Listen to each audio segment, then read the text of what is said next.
हे अंडी कसले आहेत? अगं अंडी नाहीत, गोड आहे काहीतरी. काय ह्याला म्हणायचं? अंडी दिसतात. नाहीत तर अंडी. शिजल्या तो पिकलेले अंडी दिसतात. हे कच्चे नाहीत, पिकलेले अंडी आहेत. अगं, तू खाल्ल्यावर बघ काय गोड अंडी. गोड अंडे अंड असं लागतं का? कसं कच्चं दिसते काहीतरी.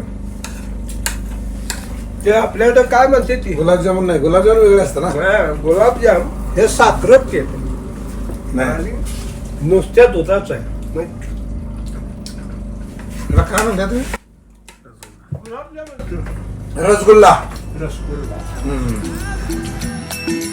सैजा शिवजाची जोडी अंतरंग खोली, सैजा शिवजाची जोडी अंतरंग खोली, मैत्र जीवाचे माझे सोन्यावानी, हे मैत्र जीवाचे माझे सोन्यावानी.